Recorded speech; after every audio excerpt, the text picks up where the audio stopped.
couple of days off back east, celebrating my mother's birthday. Happy birthday, Mom. Big fan of the show.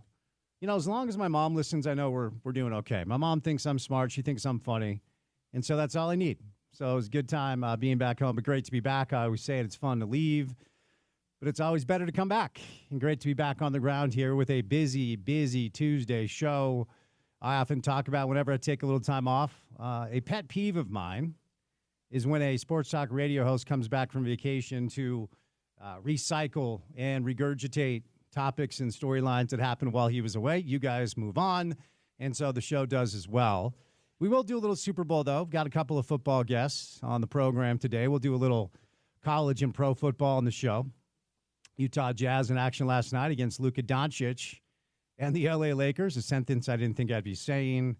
We'll get to some NBA takeaways as we are high-speed ahead now to the stretch run. The All-Star break will take place coming up this weekend. The Jazz have 2 games this week left, I should say.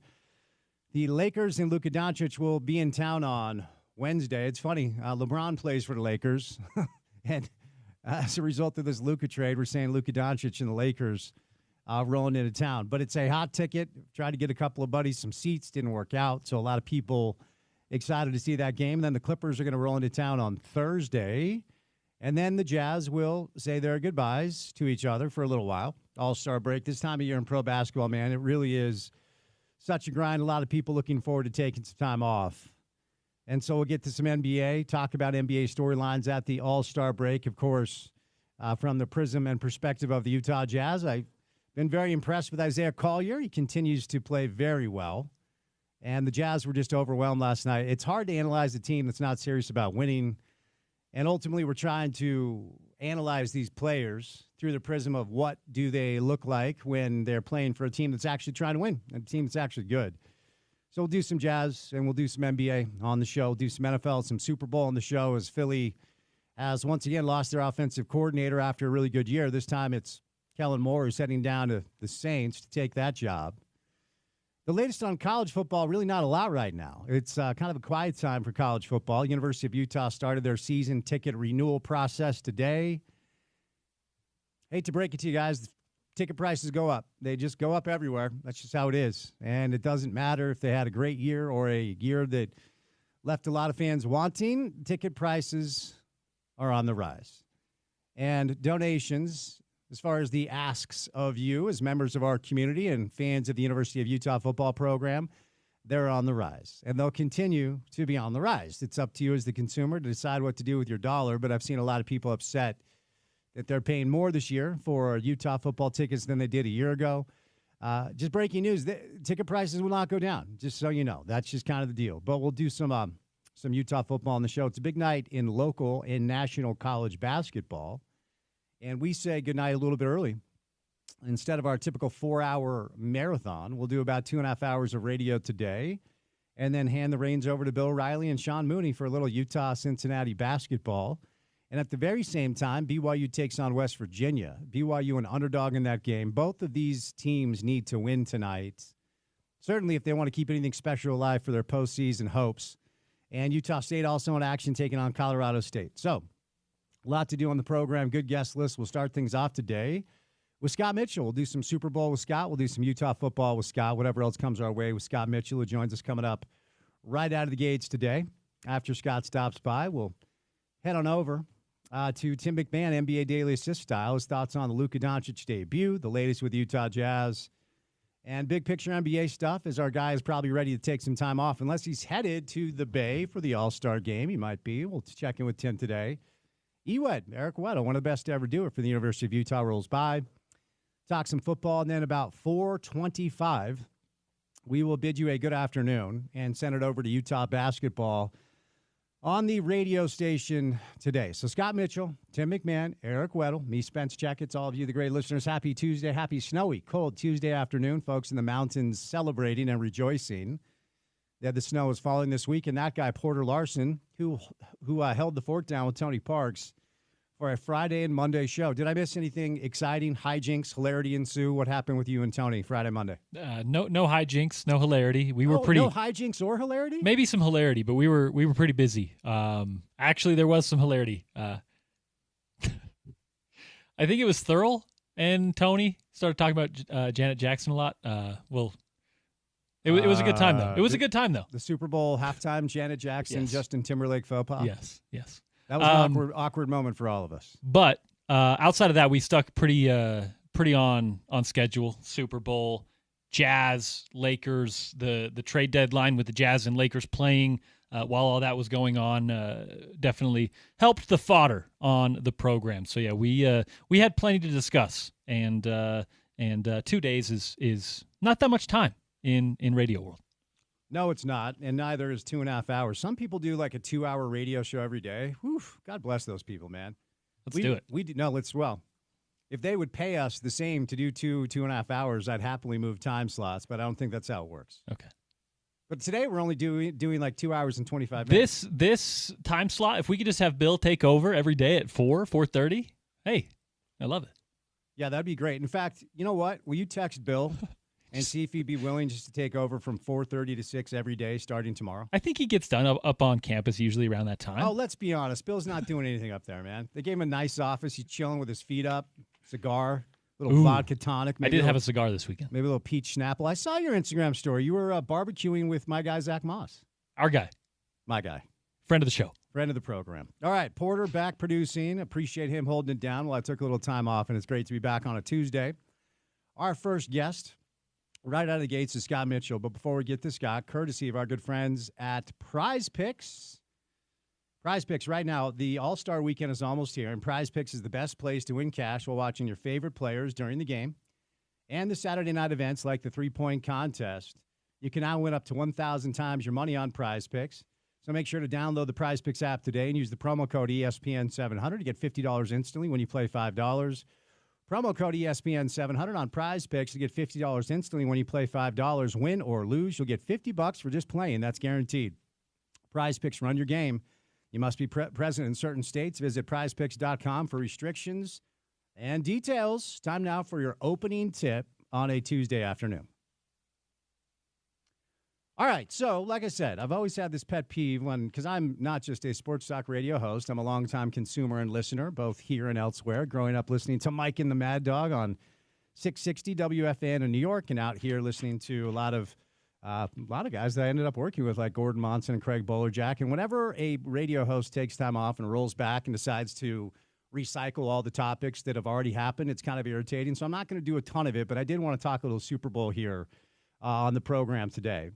And mainly, the numbers are in for the Super Bowl. And ratings fascinate me. The business of sports fascinates me. You guys know that if you listen to the show. We talk a lot about the future of the business of college athletics, and certainly the games are the most fascinating, fun part of any endeavor. And oftentimes I feel like this business has gone away from the actual games, and it's the hot take on the legacy of Mahomes. Did Jalen Hurts change the conversation? Dumb, dopey, things like that. But I continue to just marvel at the market share that pro football has been able to capture. And topically, it's applicable locally, and we'll get there, and I'll tell you why. So the game was not close. It was not even a contest, which still, quite frankly, surprises me. I very much thought the Chiefs would win a close one. My final pick was Chiefs 24, Eagles 23. Obviously, that did not come to fruition because this one felt like it was over early. And Nick Sirianni and Vic Fangio, Kellen Moore, they deserve a lot of credit. And potentially the best roster in all of pro football overwhelmed a modern-day dynasty. And once Kansas City was knocked down to the floor, they just had a tough time getting back. And it was never really in doubt, quite frankly.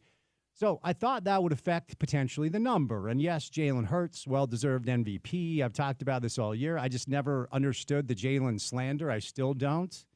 Super Bowl a couple years ago, he passes for over 300, accountable for like 370 yards, 4 touchdowns.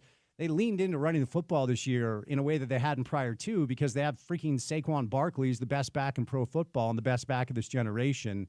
And they ran behind a great offensive line. Kellen Moore, who has a passing background, decided to go all in on rushing the football. And I never thought that was really Jalen's bad. Yes, there are certainly things you could look at with the numbers and the raw passing yards per game and the rating and such, but he stepped up and answered the bell in a way that I don't think I was very surprised. It was the other side of the coin to me that was stunning, and that was Kansas City not looking like they were prepared to play, and not being able to make adjustments, be at halftime, which is what Andy Reid historically has always done, and 15 under center always finds answers and solutions to the problems in football that are inevitable, because problems in football are inevitable, but the greats understand how to solve the problems and lead their teams to wins, and that's what we're used to seeing Patrick Mahomes do. Now, I think there were things about Kansas City all year that were easy to point to indicate that this is not near the best team that Andy has had since he took over there, not near the best team that Patrick Mahomes has had since he took over as quarterback. And they were living on a razor's edge all year long. And Philly, the old cliche, just playing the right way at the right time. You know, I think a lot of people, and I'll speak for myself, I thought the Commanders game would be a little closer than it was. They smoked them, hung 55 on them. Now, the Commanders don't have a great defense, but maybe we should have looked at that a little more closely to understand what the Super Bowl was in store for, and that was just a straight-up Philadelphia ass-kicking. And it could not happen to a least deserving fan base, if I could just say that. Burning your city down after you win. I mean, is there a – actually, no, I'm not going to ask that hypothetical. No, I will. Is there a group of people that that behaves more poorly than sports fans after they win a Super Bowl? Don't say Antifa or the Proud Boys. I'm just saying, like, you get the gist. You're supposed to be happy. And all these clips, especially in Philly, Eagles fans fight, like, not just fighting each other, beating the piss out of each other, burning their city down after they win a Super Bowl. What is wrong with these people? Well, I also saw, and this was before the win, so this is just showing that it's kind of I guess expectation of the locals in Philadelphia. But I saw a meme before kickoff, and it said Philadelphia if the Eagles win, and it was just chaos. It was a riot. Philadelphia if the Eagles lose, and it was just chaos. It was right. It was the exact same picture, and it kind of came to fruition, I guess. They're the worst, man. Philly fans are the worst. They just are in every sport, but specifically Eagles fans. Like, what? Help me understand the mentality of a fan who watches his team play a game and then walks out of a stadium, and because he's wearing the jersey of the team that he cheers for, sees a fan wearing another jersey and thinks to himself, I'm going to beat the living daylights out of that dude. And I'm gonna beat him within inches. Because these videos that you see making the rounds of these Eagle fans, it's not like a soccer fight. It's not like an NBA hold me back, bro fight. Like, these people are knocking the living daylights out of each other, and it's simply very dangerous. What is that mentality? I mean, we talked about this last week a little bit, because I've come to the point, as you age a little bit, you just understand that everybody wants to be part of what? A community of one kind or the other. So let's say you're not a religious person, and you look at people that go to church on Sunday and do the things all week, and you're like, what are they doing? How do they allocate that time and energy to that endeavor? It's pretty simple, and yes, we could get into conversations about faith. We will not do that. It's a sports talk radio show, but most of the people that I know that are part of religious communities love the community they're in. The political climate has changed to the point where it's tribalized, and I just think most people aren't even smart enough to even know what a tariff is. They just want to wear the red hat and hang out with their buddies, and it's the same thing with sports. You want to flash the U when the camera's on you. You want to leave the stadium wearing your Eagles jersey, and you want to beat the living daylights out of anyone that has a Chiefs jersey on. I don't fully understand it, but it could not happen to a worse fan base. Rant over. Bottom line, Philly gets the win. Happy for our guy, Britton Covey, friend of the show, who at some point will just simply write a bunch of best-selling books and probably run for governor. But what happened today is the splits came out and the overnights came out for the Super Bowl, and we know how many people watched it roughly. I mean, all of these things are inexact sciences. But at its peak, Super Bowl 59, Chiefs, Eagles, Big Easy, New Orleans, 137.7 million people in the second quarter, which was about 8:15 Mountain Time. Kendrick Lamar's Super Bowl halftime performance averaged about 133.5 million, the most watched Super Bowl halftime on record, and a 3% increase from Usher last year, 129.3 million. And then the streaming side of things, as far as what we have with the data, I don't know what Tubi is, but apparently Tubi was a place you could stream the Super Bowl. 14.5 million people according to Adobe Analytics, and then Telemundo Fox Deportes 1.87 million for the Spanish language broadcast. A total of north of 140 million people watching the Super Bowl, and it's probably even more than that, which is just wild. And what they've been able to do to capture this market share in our country certainly is not something that can be explained with a reductive statement or be simplistic about it. But one of the things I was thinking about, and I've talked about quite a bit on the show, is the potential of both Utah and BYU football to be part of the new model of college football moving forward. And this topic gets a little tired because ultimately we don't know when this is going to happen. Coach Witt talks about it all the time. Most smart college football media members write about it and talk about it all the time. And the reason why it gets me so excited is it will be the closest thing that we will probably ever have, at least during my lifetime, your lifetime, to pro football here in our market. Because college football, while it doesn't capture the eyes that the NFL does, it is number two. And then there's a large gap between college football and then the NBA, which is number three. And so if we're not going to be able to get an NFL team here, I just don't think it's in the cards. The college football answer to the pro football model continues to like low-key excite me quite a bit because that would bring brand name college football programs into our state to play Utah and BYU every single week without exception. And I referenced that today is the first phase of your season ticket renewal process if you're a Utah football fan. So you should, I don't know, receive an email, maybe a mailer. Not sure how they do that.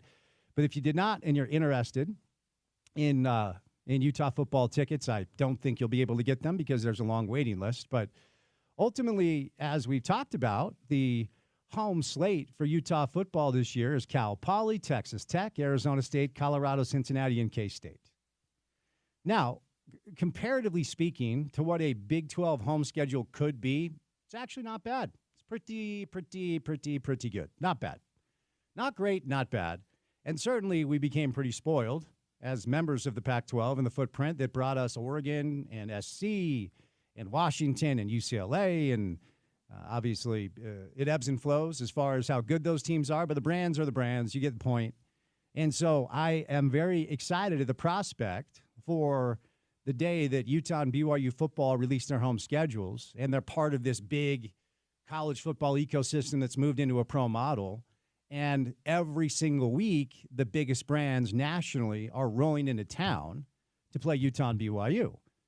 And if you think your season tickets are expensive now, you just wait for that moment in time. If you open up the Utah football home schedule and it's Alabama and it's Michigan, I mean, you're not going to get everyone every year, but if you're part of this super league, proposed super league with the top 40, 50 programs in the nation, it's a really exciting thing to think about as far as what the home schedule could look like.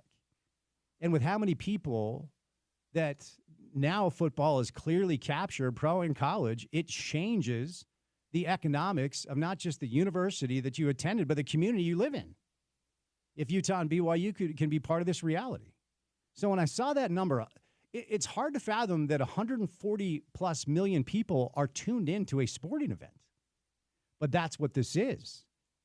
Now that we have the overnights and the splits, it's pretty wild what football's been able to accomplish as far as capturing the attention of people in this country. So pretty interesting stuff. We'll bring in Scott Mitchell coming up on the other side, and we'll talk Super Bowl, we'll talk Utah football. We're going to move over to Tim McMahon for a little NBA Daily Assist. Ewed, Eric Weddle, one of our favorites. And then we say good afternoon about 4:30 for Utah basketball. They're taking on Cincinnati. Busy day on the station. Keep it right here on ESPN 700, 92.1 FM. Proud to be part of Utah's ESPN radio network.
All right, don't forget we say good afternoon a little bit earlier than we typically do. About 4:30 is when you can hear little Utah basketball. It's a big one tonight at Cincy. It's a winnable road game. Utah needs to win some road games in the Big 12. BYU also in action.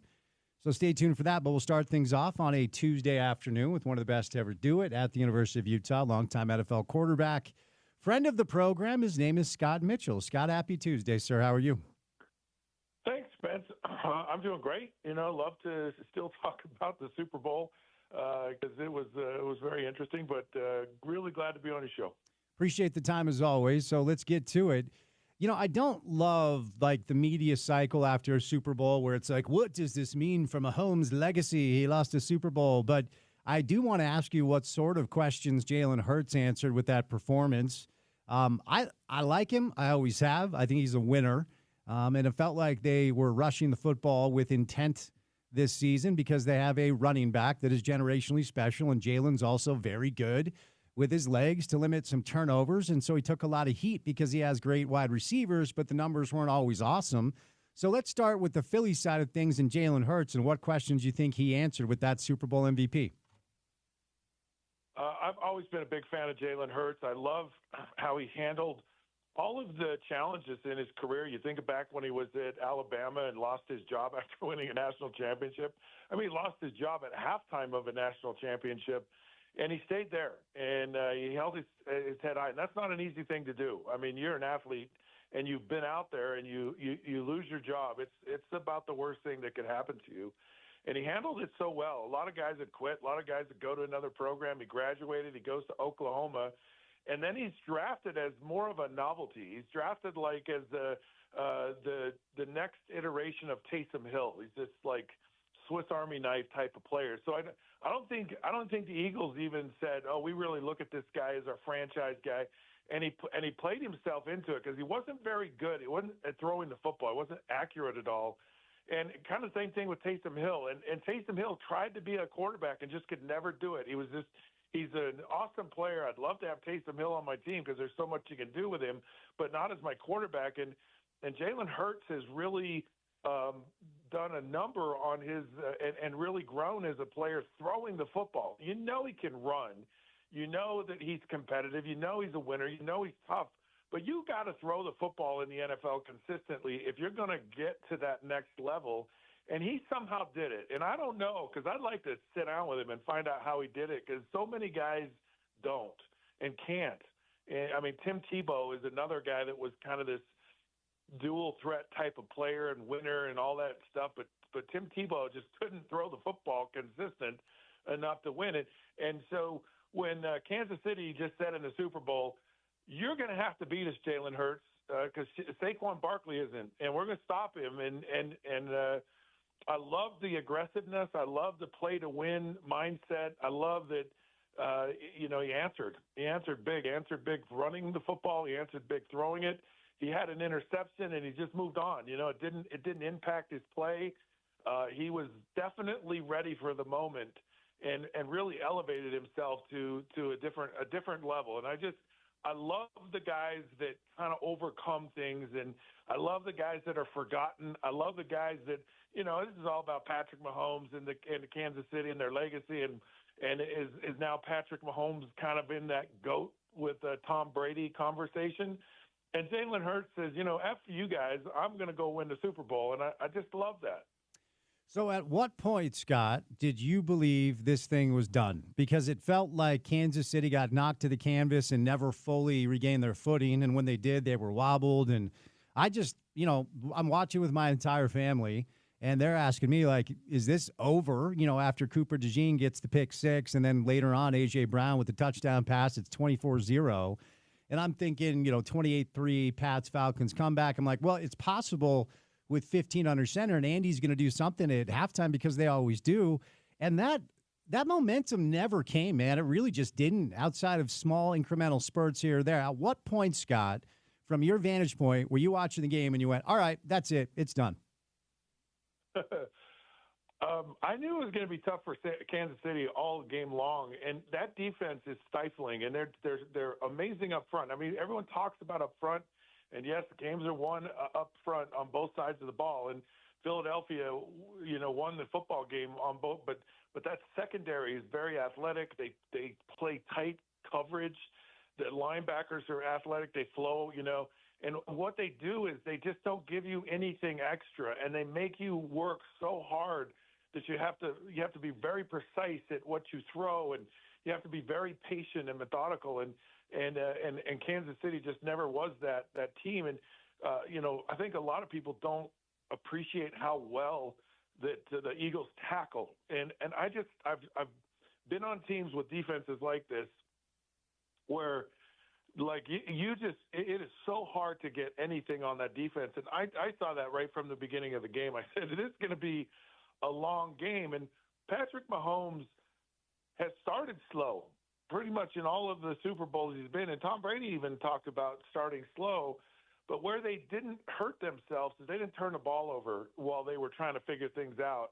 And as soon as Patrick Mahomes is throwing interceptions, you could see the game was over. And then of course, to me, the dagger was the pick six. It really took all the air of it, because what happens is everyone sees different things from Patrick Mahomes in big games than interceptions, and it's like, oh, he's throwing interceptions today. This is bad, right? So it just puts a really, really bad thought and feeling and emotion in your head if you're a Kansas City fan. But before he's throwing interceptions, you could see he was never really comfortable in the pocket. And his just because he didn't have to, he was almost getting to the end of his drop, and then he was just scrambling, and he was just bailing on it. And there were times where he could have bought enough time to get people open if he would move around in the pocket, but he was not good at feeling the pocket and staying in the pocket and throwing. The one interception where the guy kind of got bull rushed into him, if he feels that a little bit and he slides just to his right and then he makes the throw, it's a big play, but he just didn't have a sense or a feel for the pocket, when to stay in, when to leave, and when to move around. And it was kind of shocking to me, Spence, because he's so good, and he was really very average in so much that he was doing in that game. Shocking is the right adjective, Scott, because I'm with you. I'm sitting there watching, just shaking my head. So prior to Sunday, Patrick Mahomes was 8-0 against Vic Fangio, which is pretty wild because Vic Fangio has made a living confusing opposing quarterbacks. And it looked like they were getting a tremendous amount of pressure with only 4, which opens up so many things that you can do defensively. But from your vantage point schematically on defense, what did Philly do that seemed to have Mahomes on his heels all game long? Well, it was really the pressure, and it was kind of how the pressure was coming is they were really kind of squeezing the pocket, with a lot of bull rushing, and he was flushing early, and they played a lot of tight man coverage, and they played a lot of that coverage in all of their games and so Patrick usually is really decisive about when he runs, and he was really trying to stay in there because they did 2 deep safeties and man under a lot of the time, which is a very heavy pass type of defense. Like, you're really trying to defend the pass when you do that, but the one vulnerable is the quarterback, as no one's guarding the quarterback, and the safeties are deep, so you can run for days, and you just never saw that. But when you play that tight man coverage, it takes a little bit more time for guys to get open, and he just wasn't willing to hang in the pocket long enough to let those routes develop. And the other part of it is, you get man coverage, Spence, you pick a guy and you live with him. Because it's one-on-one. Everyone's got one-on-one coverage. So you just find the guy you have the most confidence in, the guy you know can beat his matchup. And you just never saw that from Patrick in those, because he could have gotten some of those throws off. He could have stayed in the pocket a little longer. And then a lot of the routes were kind of vertical up the field. And Utah did this last season. Every answer they had for man coverage was running down the field. And you got to come with motion and bring people across the field. It's easier, which they did against Buffalo, and they didn't really do it against Philadelphia. And so it just was kind of Philadelphia, just the way they matched them up. And Patrick didn't really answer it with kind of staying in the pocket, picking a guy, and he just flushed way too quick. And it was because of that pressure and kind of that perceived pressure. You start getting sacked, and all of a sudden you're like, okay, where's it coming from now? And you can't think that way as a quarterback. You just got to have a really bad memory of the past, and just every play is a new play, and you can't assume that the last play is going to be the next one. And so you got to, and it just felt like Patrick Mahomes. I mean, I want to say the second series of the game, he was very uncomfortable in the pocket. So, Scott, it's funny. I was just chuckling when I was doing a little show prep today, because a lot of people talk about, okay, well, Lamar is 28 years old, and Josh Allen, 28 years old, Patrick Mahomes, 29 years old. Those three dudes are often the guys you talk about is still in their 20s with a number of years of good football left to be played. Jalen is 26, Saquon's 28, A.J. Brown, 27, Devontae Smith, 26. So, we probably should have been talking a little bit more about Philly because they are good with most of their key players either in the beginning or in the middle of their prime. What are you willing to say about what you think they can be moving forward if they have, the right coaches in place? They have to replace their offensive coordinator. And, of course, you have to assume full health. But this roster is really good. Now, as a result of winning a Super Bowl, you lose coaches as a reference and players want to get paid. But if we operate off the assumption that more or less this is the group that they run it back with next year, what are you willing to say about the potential of them maybe continuing to make deep playoff runs and maybe win multiple Super Bowls? They certainly went out because a year ago they were not very good defensively, and they got some guys through the draft, and they did a few. They got the right pieces in place, and it changed everything for the team. And then they're healthy, and they stay healthy, and they have a great mindset where they really have bought into it's kind of a team concept. Jalen Hurts is talking about all the other people, and everyone's talking about everyone else, and so they don't have that typical what's in it for me. I want to get paid. I want to be they bought into the way we won a Super Bowl was as a team. And you're a quarterback and you have a defense like that, it changes how you play. You don't necessarily take shots that you don't have to. You can be more patient in what you do. You have a great running back and you have this balance in what you're doing.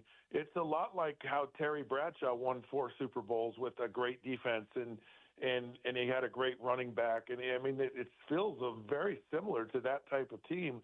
I'll just tell you, I wouldn't bet against this Eagles team in the future because they know they've now won it and they understand how to win it. And you have a quarterback that's really kind of risen to the challenge of things. And you just have to have that quarterback play at some point in a big game, in a big moment, and you're getting that. Now it'll be hard, because people try to figure out what they're doing. It's hard to repeat because everyone's now going to be gunning for you. I mean, people weren't looking at they were looking at the Detroit Lions. They weren't looking at Philadelphia, this whole season. So that'll shift around. And if I was to say, me personally today, who do I think the favorite to win next year's Super Bowl? I would say it's the Philadelphia Eagles. And I hate the Eagles, just so you know, Spence. And I do not like that place. I cannot stand Philadelphia. I can't stand their fans. I've had really good friends who, Doug Peterson, who was the coach, and I was so happy for Doug. I like the Kelseys and those guys, and of course, he was. But I just hate Philadelphia. But they're probably the best team in the NFL right now going into next season. It could not happen to a worse fan base. You want to be happy for fans to see their team win a Super Bowl, but I'm not happy for Philly fans. I'm with you. I've been to Philly a number of different times, and whether it's their football fans, their basketball fans, they're just miserable people. What is it, Scott, about sports fans that motivate people to burn a city after you win? I don't fully understand it. Yeah, it's a different breed of people. It's not the city of brotherly love, and of course, when they're throwing snowballs and booing Santa Claus back in the day, you know that there's problems. I'll just tell. I had family that went to games there. I played a playoff game there, and I played about like Patrick Mahomes played in the Super Bowl in that playoff game, and my family had to leave. Like they literally were afraid for their life in that game. It was so bad, and that was back in Veterans Stadium when they actually had a jail and a judge that they literally put people in jail in the stadium. I mean that's nowhere else in the United States, and it's horrible, it's terrible, and I'm not a Philly fan, not. No, I'm with you. Okay, on the other side, I think it would be a fool's errand to believe that this Kansas City Chiefs thing is done. Andy Reid coming back to coach, Patrick Mahomes coming back to play quarterback, and they do have some questions to answer with their roster. It did feel a little bit like the Tampa loss. They just couldn't protect Mahomes, so they're going to have to solidify that offensive line. I imagine they do, and maybe they come into camp with a healthy group of receivers, and they don't have to wait for it. What are you expecting as a potential bounce-back story from the Kansas City Chiefs? Yeah, I think that to me is like one of those fun things I like to watch, because Patrick Mahomes said, I need to be better, and teams are playing me different, and I got to figure out how to play against the way I'm being defended now, and it's different than it used to be. And I look at Tom Brady, where he kind of went all in in the second half of his career with his diet, his regimen. Because so many people were just saying that the Patriot dynasty's over, like at 4 Super Bowls, and they just kept winning and winning and winning. And a lot of it was because they took kind of a middle of their run approach to we have to be a whole lot better, and we have to find a new edge and a new motivation. And so I'm fascinated to see if Patrick Mahomes can do it, and I hope he can, because man, wouldn't it be fun to see Patrick Mahomes' game elevated, right? You're like, okay, he's been really good. Can he take it to another level? And as a sports fan, you want to see that happen. So I'm curious to see if he'll be motivated by this and what he'll actually do, what he'll put his body through in the future, and I hope so. And I think the same thing for Andy Reid, maybe it's like, look, there's still gas in the tank. I still want to do this. We've got to be better. I've got to be better. And a lot of times these losses can really propel teams and players to a new level and a different level. And we're the beneficiaries of seeing greatness when that happens. I wanted to kick the tires with you and your thoughts as a former NFL quarterback that has made his way in the world of media on your take with Tom Brady calling games. Now, Andrew Marchand from The Athletic wrote a really interesting piece kind of chronicling the negotiations between Fox and the Murdoch family and Brady because, look, for Greg Olsen, to me, he's my favorite. Troy Aikman does a great job, and, they all work their tails off, and they're all prepped for it and all that. But I was disappointed not to see Greg continue on as that lead analyst. But, look, the brand of Tom Brady is the brand of Tom Brady. And 137.7 million people watched the Super Bowl, and the majority of them probably knew who Tom Brady was, even if they're not big football fans, whereas a lot of people probably don't know who Greg Olsen is, even though I think he's awesome at his job. I thought it started out really rough this year, and honestly, I don't think he's great at it. Maybe he evolves and becomes better, but it seems like he's just – and I'm not hating on him. They paid him $375 million. Go get your bag. But is he relying too much on his brand and not necessarily doing the work to be a great broadcaster? Want to get your take on that. So as someone who's gotten into this, and one of the hardest things that I've ever done and do is broadcast football games on the radio. You have a really small window to say something that's descriptive, intelligent, and insightful. And you can't get wordy and you can't pontificate for a long period of time. Like you have to, and you want to be entertaining, right? You want to engage people. And, I always want to tell people what's happening and do it in a way that people can understand, but also, people want to listen to it. And I agree with you, because I was real excited about Tom Brady broadcasting because no one has his experience. And I just want to hear how he views the game and how he sees things. And that's, as a former player, that's what I really want to hear, because nobody has his experience in the NFL ever. And I can kind of feel his pain a little bit about him trying to really give people really insightful stuff, and he's still just a little too wordy with it, a little bit too, almost dry, almost forced, and it's almost like he's, not super comfortable or relaxed with it. Will he get really good at it? I don't know if he does or he doesn't. And I don't know. I know he's the kind of guy that will, he'll figure it out eventually. But yeah, he's not my favorite. I'm still interested in what he has to say, because I don't like the announcers that sound so amazing and then they tell you nothing, and because it just drives me bananas. Like, are you watching this game? Like, you're not really telling us, because I know what's going on, and you're not telling us what's going on. And so I'm more of, I want someone who's gonna give me what's actually going on in the game, do it concise, be entertaining, not too wordy. And every day when I come on your show, I prep all day for what I'm gonna say. By the way, Spence, so I don't disappoint you. But it comes across, Scott. It comes across the airwaves. Anyways, so yeah, I'm still, I don't know, and I'm agree with you. I love Greg Olsen. I thought he was awesome. I think he's really good. Last thing, Scott, then I'll set you loose, because I referenced the overnight splits, and I'm fascinated by ratings, because in this day and age of the business of sports, live TV rights are paying the bills, and live TV rights are making a lot of people a lot of money.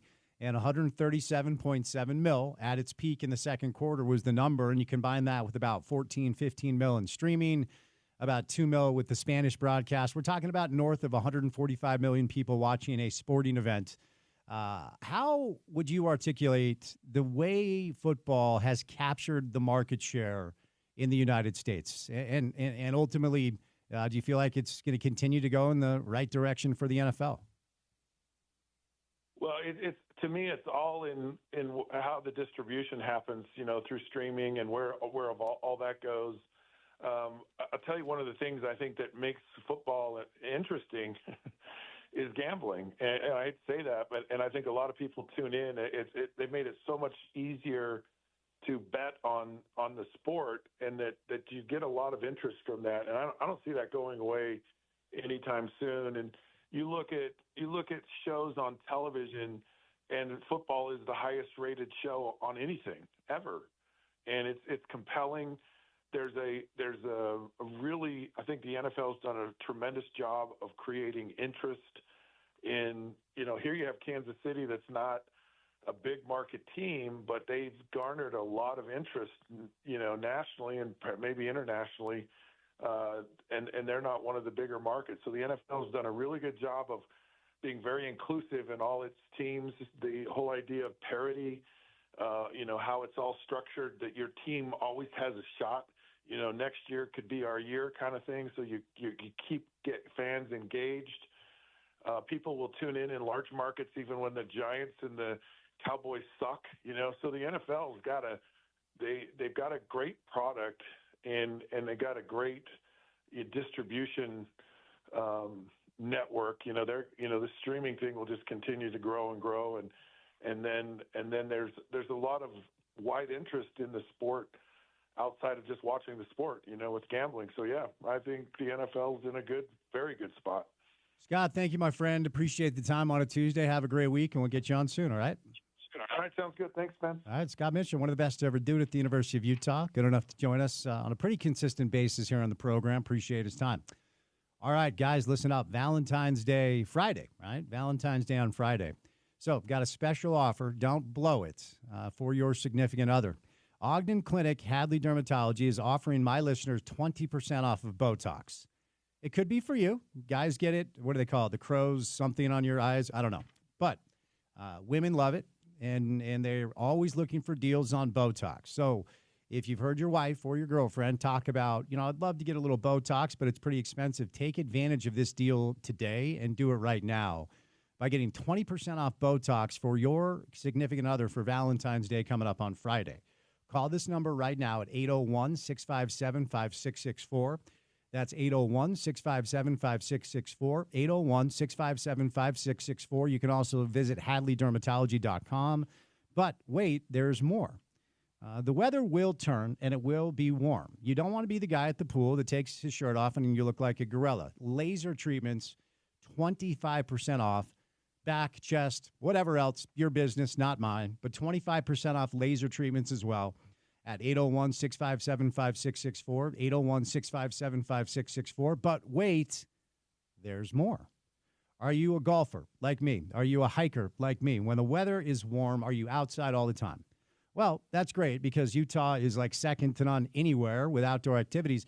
But did you know that we are the leading state in the country per capita with skin cancer diagnosis? Okay. So my buddy Jason and his brother Michael, Jason and Michael Hadley, at Ogden Clinic Hadley Dermatology, every year, they remind me, we got to get you in. Okay. Are you golfing, a couple times a week? Are you hiking a couple times a week? Yes, you're diligent with sunscreen. Sometimes that's not enough in the dead of summer when it is the dog days and it's super, super hot. When's the last time you had a checkup? If you don't know, that's a problem if you fit the description that I just gave you. Now, the good news is Dr. Michael Hadley dropped by here a couple of weeks ago and dropped the offer of a free skin consultation. So take advantage of it before the sun gets warm because early detection can literally save your life. A lot of these things are treatable if you get them quick, and if you don't, they kind of pile up, and then you have to go in for extensive treatment, and it could be catastrophic. So we're talking 20% off Botox for Valentine's Day. We're talking 25% off laser treatments prior to pool season. And we're talking about a free skin consultation and a great discount on their skincare products as far as the zinc oxide stuff they have that you can apply as sunscreen. So all three of those things, you take advantage of whichever ones you want. All you have to do is call them at 801-657-5664. That's 801-657-5664. 801-657-5664. My good friends at Ogden Clinic, Hadley Dermatology, also online at HadleyDermatology.com. All right, 1 hour down, about 90 minutes to go. We're going to switch gears and do a little NBA with Tim McMahon coming up next, Eric Weddle later on. Then we'll hand the reins over to Bill and Sean Mooney for Utah Cincinnati. A little college hoops on the program or on the station this afternoon. Happy Tuesday. Keep it right here on ESPN 700.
NBA All-Star Weekend. Time for a little time off. I imagine our next guest, well, maybe they're sending him to the Bay. Maybe they're sending him to San Fran. But Tim McMahon, a little NBA on a Tuesday.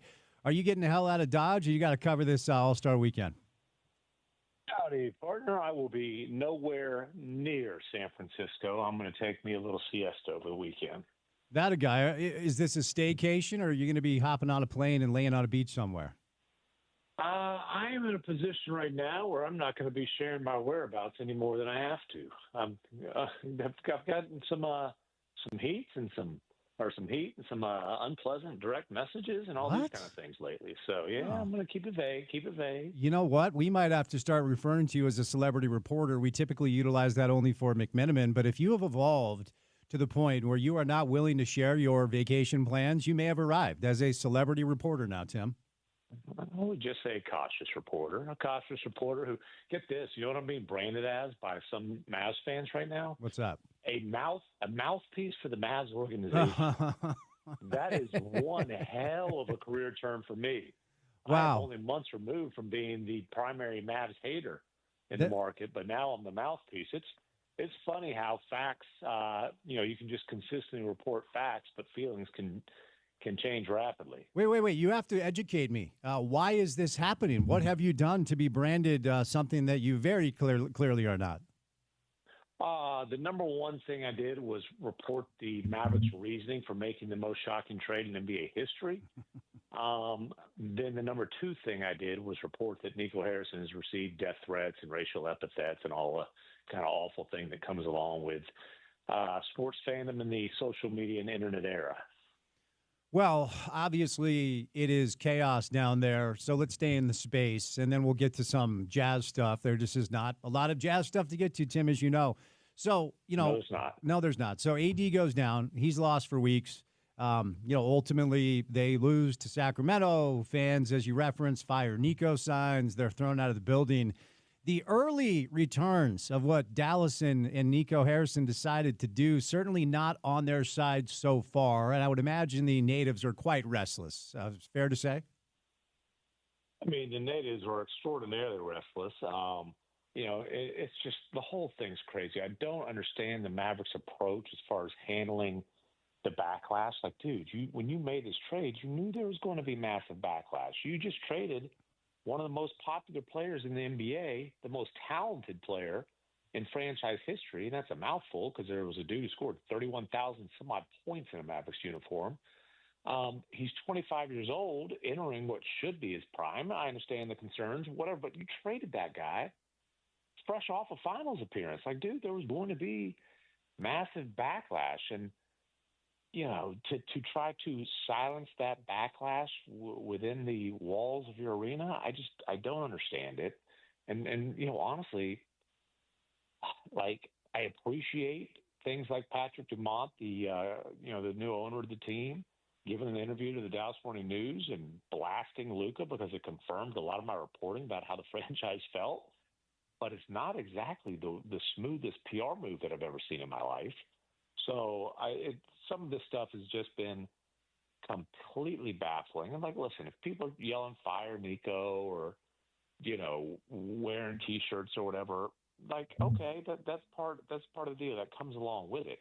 If you're throwing those people out of the arena, it becomes this international story, and that's exactly where we're sitting right now. And you're well aware of this. There are certain ownership groups that are just so tone deaf, and they have no pulse. And oftentimes, a lot of these uber wealthy people, and obviously the Adelson and Dumont family, are not wanting when it comes to revenue streams. Mm-hmm. So, when you exist in that type of wealthy, stratosphere, you're more or less numb to the way the world works. And oftentimes we see these owners take over teams, and because they have been successful in other endeavors, they believe they can transfer that skill set to running pro teams, and that's not how it works. Even Mark Cuban had to learn, and he will tell you himself, he had to learn that his success in other endeavors was not going to translate, so he had to adjust, and he became a great owner. Help me understand, though, the Adelson-Dumont family, what is their deal? You and I talked about the conspiracy theory going around that this was some sort of play for them to move the team to Vegas, which never resonated with me, and your reporting is what we leaned on here on the show, and ultimately your reporting proved to be correct. But tell me about this new ownership group and sort of what the reaction has been now that they're kind of, for the first time, at least from my prism, being a little bit more front-facing. Well, Mary Madison, I don't know if she's aware of whether there's feathers in a basketball or air. So, and she's really, she'll show up every once in a while, but she's not involved at all. It's Patrick Dumont, her son-in-law, the Las Vegas Sands COO. He's the guy who is in charge. And he's been, Cuban kind of indicated they'd almost be like, I don't want to say absentee owners, but like show up every once in a blue moon type of thing. Patrick Dumont has been pretty present. I was a little bit surprised he came last night, sat courtside, was a little bit late coming on out after halftime and got loudly booed as he made his way to his courtside seat along with the Dallas mayor, just trying to show everybody, look, we're the Dallas mayor. We're staying in Dallas. Chill out on that crazy conspiracy theory. But he's in charge, but he knows what he doesn't know. And he knows he doesn't know how to run an NBA front office. And so he has put full trust in Nico Harrison. And Nico said, this is why I want to make this move. Basically Nico, essentially, I'm paraphrasing here, but what Nico told him is, hey, I don't believe in Luka Doncic. I don't think we can create a good culture with Luka. I don't think we can count on this guy. I don't think we can rely on this guy. I think a supermax investment in this guy with his habits and with his approach could absolutely blow up in our face. I know Anthony Davis. I trust Anthony Davis. I believe in Anthony Davis. We should build a deal around Luka for AD. And Patrick Dumont listened to all that and gave the approval. And Mark Cuban got like 5 minutes before it was done, like there was a verbal handshake already, heads up on the thing. 0% chance this trade happens under Mark Cuban. Frankly, he's crushed about it.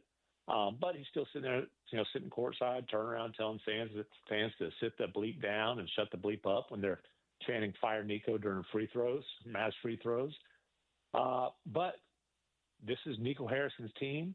Jason Kidd does have significant say in personnel. I'm a little bit skeptical on Jay Kidd's claims that he had no idea this was happening until the 11th hour, as he put it. Let's just say it like that. But he's letting his basketball people run the basketball team. And if it doesn't work out, he's going to have to find some new basketball people. Do you think this trade happens if Mark Cuban is the majority owner? I just told you there's a 0% chance it would have happened. Not a chance in hell. I mean, Cuban was on the record 2 or 3 years ago. Somebody asked him, I forget the exact context, but basically he said, if he had to choose between his wife and Luka, find him in at his lawyer's office, filing for divorce. Like, dude, Mark Cuban's top priority for his final 5.5 years as the majority owner of the Dallas Mavericks was Luka Doncic's happiness. And that's really what's so insane about just this, or there's a lot of things that are just crazy about what's happened here. But one of the most insane things and the shocking shift is for all of Luka's career, the franchise operated in fear almost, and sometimes definitely in fear, of him eventually having reason to want to leave. Like, we can't put him in a position where it would be a rational decision to request a trade. Luka was never a guy who's looking to leave. Say what you want. The guy's got his flaws. He is a very loyal person. See him playing for the Slovenian national team every single summer, World Cup, Eurobasket, Olympic qualifying, all that stuff. But, if, for example, when they had that season where they made the blockbuster deal after bungling the Brunson deal, and then they have to tank, if they follow that up last season and fall flat on their face or even get booted in the first round, he might have been in a situation where it's like, okay, this is rough. They went to the finals. To turn around after 6 years of prioritizing his happiness, of trying to convince him that you can be a contender right here in Dallas, of succeeding in building that contender around him, going to the finals, and then before the next trade deadline, you dump him in the middle of a Saturday night? Absolutely shocking. Somebody should write a book on it. Oh, I've written a book. Yeah, there we go. Pre-order that bad boy. Actually, I've written most of a book because I've got about halfway more of the final chapter. That bad boy's due Friday. So hurry up and let me go, man. I got a bunch of work to do. I'll let you go in a moment, but you definitely should look at Tim's Twitter at ESPN_McMahon, and the link to the book is there. The Wonder Boy, Luka Doncic and the Curse of Greatness. Did you have to rewrite Now, hold on. Don't read the comments. Just look at the post. Oh yeah, no. Look, man. I'm not on Tim McMahon's level, but I'm on a level enough to have several fan bases try to get me canceled here in state. So I am a don't read the comments guy as well. So I'm with you. I went down to the Jazz Warriors game last week with the intent to talk to people about this specifically, and I had 3 front office people all say that something is up that we don't know. And they all said, we'll probably find out like summer league when we're all together, when people are actually talking off the record. Like I said, we have relied on your reporting for our content surrounding this deal on this station. But do you believe that there is some sort of situation out there that nobody knows about as of now that at some point will come to light? I don't think there's some like shocking scandal or anything that's coming down the pike here. Like, like, could there be stuff coming out regarding Luka's habits or, his lack of care for conditioning? Yeah, there could be, whatever. But, like, that's stuff that people know. I'm just telling you, this is Nico Harrison, who was Kobe Bryant's right-hand man at Nike for years and years and years, saying, I know the kind of guy that, that can be a multi-time championship player. I know the kind of guy you can build a culture around. Luka's not that kind of guy. Now, what Luka is a dude who just averaged 34, 10, and 9 and went to the finals. What Luka is a 5-time first-team All-NBA selection at the age of 25. So it's not all the concerns I get. I could not have given up on him at the age of 25. I just could not have done it. But Nico Harrison decided that he couldn't keep relying on him. That's what happened here. All right, before I set you loose, we did see the debut of Elijah Harkless last night. Everybody was tuned in for that. Obviously, we get a little first look of Luka and LeBron, and I think it was Windhorst this morning on First Take that said, unfortunately, it came against an unserious basketball team as the Jazz are not trying to compete. But when this thing, and I'm talking about this year only, when they start to get their rhythm, what do you think best case is for the Lakers with these two this season? Yeah, listen. They're going to sign Alex Lynn, but like if Alex Lynn's your answer at center, it's not a great answer. I could see them being a second round type of team. I think they're going to have to get a legitimate, Luka style of big, that rim running, lob threat, rebound and rim protection type of big in there, which they tried with Mark Williams and then they flunked him on the physical. I honestly, I can't see them beating Oklahoma City. I can't see them beating Denver. Those are the two teams I just can't see them beating. And so I think the ceiling for the Lakers this year is probably in the second round. All right, get back to writing, Tim. Is there a place you want to send our listeners to get the book, or is the Twitter page the spot to go? Yeah, just hit the Twitter page. It's pinned up top. You can read the comments if you want. Just don't do it in the presence of children. All right, man. Thanks for the time you get, okay? Appreciate you, brother. All right, Tim McMahon, NBA Daily Assist Style on a Tuesday afternoon, brought to you by our friends at Harmon's. Valentine's Day right around the corner. Say it with flowers this Valentine's Day with Harmon's Flower Shop. Every arrangement is crafted by a Harmon's floral designer, adding a thoughtful, personal touch to your Valentine's gift. Partner with the best growers to bring you fresh, long-lasting flowers that truly impress. Whether you need a last-minute Valentine's surprise or want to plan ahead, Harmon's makes it simple with flower shops in every store and delivery available from our full-service flower shop located in West Valley. From classic roses to trendy blooms, Harmon's offers a wide variety of flowers to help you find the perfect arrangement for your special someone. They also are offering deals on surf and turf if you want to do a little cooking Friday night. Check out their Double R Ranch Beef. They've got Prime, Choice, and Wagyu all available. If you need cooking tips, just ask a Harmon's associate. Check out their Miss Kavanaugh's Chocolate Hearts, made locally in North Salt Lake. You can choose from mint, caramel, or peanut butter. If you want a custom heart, just ask a Harmon's Bakery associate. Locations and info can be found at harmongrocery.com. So, Jazz in action last night against the Lakers. It was the debut of Luka Doncic. I got to say, and look, as I referenced, for us, we have gone off the reporting of Tim. He's a friend of the show, and he's a friend of mine, and I trust him. And he ultimately is the media member that has been watching Luka Doncic and his ascension in pro basketball for the past 5 years. Knows Mark Cuban. The nickname Banned McMahon was that Tim got banned for a moment from the Mavericks press availability by Mark, and those two have mended fences over the years, and now Tim is the type of media member that can get Mark on the record to say certain things. And the Hoop Collective with Brian Windhorst, Tim Bontemps, one of the better daily NBA listens. And so according to Tim's reporting and according to the interview that Dumont gave the Dallas Morning News, I believe we need to credit them. And this came down really Monday is when most of it started to come down. So a couple of things here. Patrick Dumont, he spoke publicly for the first time since they moved on from Doncic and moved Luka to the Lakers, which is the most unfortunate subplot of all of this. I mean, ultimately, you could not handpick a better replacement for LeBron in the entire league.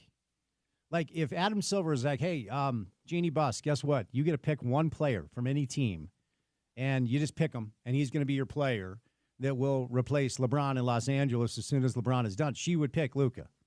They do so many things that are very similar with their simple basketball IQ and their ability to read defenses and make the right reads. It's going to take the Lakers a minute. You could tell last night watching the game against the Jazz. It's going to take the Laker players a minute to get used to the way Luka passes the basketball. J.J. Redick actually talked about this after the game. I don't think I've ever seen a player, maybe Magic. I don't think I've ever seen a player, and certainly John Stockton did it here for a number of years, that is able to utilize angles and creative ways to deliver the basketball to players that don't even know it's coming. Jokic can do it for sure. Luka, at his size and his ability to handle the basketball, will always, more often than not, make the right read to lead to a good look. It's why he's a cheat code. It's why LeBron. For several reasons, LeBron's a cheat code, but that's kind of the number one thing. If the Lakers were allowed to pick his replacement, they would have picked this dude. And that's what makes this even more infuriating than simply just Dallas making the decision to move on from him, is that he lands in Los Angeles, and the Lakers, if they're smart about their roster construct, they'll be relevant and really good in the West for another 15 years, barring some sort of catastrophic Luka injury. But as I referenced to Tim, and I talked about this on the show last week, I went down to the Jazz-Warriors game really with the sole intent. Like, sorry, just watching the Jazz isn't very interesting. I do have some thoughts on Isaiah Collier that we'll get to a little bit later on. I think there's a lot to like about Isaiah Collier. The problem is you cannot be a lead guard in pro basketball if you're a 25% three-point shooter, but his lead guard feel and tendencies is something that Keontae, he just doesn't have, and I don't think he's going to grow into it. He has 7 games of 10-plus assists. That's the Jazz rookie record. No rookie point guard, not John, not Darren. Nobody's done it. So there's a lot to like about Isaiah Collier. But ultimately, went down to that Jazz-Warriors game. I knew there would be a bunch of scouts and front office people there, so I was able to kick the tires about this Luka thing with 3 of them. And all 3 of them said there's something up, something we don't know. Now, Tim's reporting is Nico Harrison was kind of the sole decision maker and driver in all of this. I have a hard time believing that if this was left up to their coach, Jason Kidd, that he would have signed off. I mean, coaches are maniacal. They're lunatics. They want to win now because they know if they don't, they can't hold on to their job. Will's in kind of a unique spot because Danny Ainge identified Will Hardy a number of years ago as a young coach that can actually build a culture and change a team. He just needs horses. He needs talent. Every night, Will walks into a gym up against it with coaches on the other side that actually have legitimate NBA players that are trying to win. And so Will's a little bit of an outlier here. But remember, it was John Hollinger who reported from The Athletic that when Portland was ready to move on from Dame Lillard, Dame actually referenced his desire to maybe play here. And he talked about maybe playing for Quinn. Now, Quinn had left by then. He was out of the game. He's now coaching the Hawks. But according to John Hollinger's reporting, Will Hardy was the driving force in the Jazz front office to try to acquire Dame Lillard, just to give him a grown-up, just to give him a good player. What are the Jazz with Dame Lillard next to Lauri Markkanen and Walker Kessler? I don't know, maybe a 45-win team. But if you add some other pieces to that nucleus, then we got something here. And then Will is actually entering gyms, able to, have a fair fight with other coaches. So I have a hard time believing Jason Kidd is the coach, understanding who Luka Doncic is at the age of 25, would give the green light here. But this new ownership group strikes me as a tone-deaf ownership group as it pertains to basketball ops and public relations. Like the scene at the Mavs home arena when Mark Cuban and he's not part of the majority ownership group anymore, but he's part of the minority ownership side, and he still has his tickets. He's standing up, yelling F-bombs at fans, telling them to sit down. Sorry, you made your bed, Mavs front office. Now you got to lie in it. It is a spectacularly risky decision to move on from a 25-year-old superstar player, and Dallas is not a free agent destination. It is a large market. I think they're the number 6 media market in the country, maybe even higher than that. I think it's either 4, 5, or 6. It's in that area.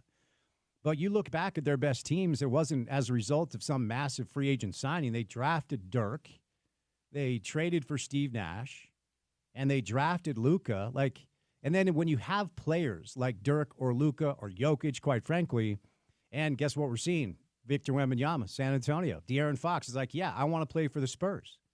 Think he wants to live on the Riverwalk? No, he wants to play with Victor Wembanyama. When you have Luka, when you have LeBron, when you have Jokic, when you have players like this, other players want to play with you and for you. And the Jazz haven't had that since, quite frankly, John Stockton, Karl Malone. It's been that long. But Patrick Dumont did give an interview to the Dallas Morning News talking about their motivation for making this deal, and he essentially corroborated everything Tim McMahon had to say about their concerns with Luka's habits. You can save me with it. He entered the season last year out of shape. Guess what he did at the end of the year? He carried you on his back to the finals. And if you combine regular season and postseason, guess who led the NBA in minutes played last year? It was Luka. None of their reasoning makes sense to me, which is why I kind of agree with the 3 front office people I talked to last week at Jazz Warriors who all said the same thing, something's up. And we're probably not going to find out until Summer League when everyone's together. All right, we'll get back to football coming up on the other side. Eric Weddle stops by, one of the best to ever do it for the University of Utah. Don't forget, 4:30, about an hour from right now, is tip-off between University of Utah and Cincinnati, a little men's basketball on the station. But Ewed joins us coming up next right here on ESPN 700, 92.1 FM, proud to be part of Utah's ESPN radio network.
About an hour away from tip-off, Utah men's basketball taking on Cincinnati.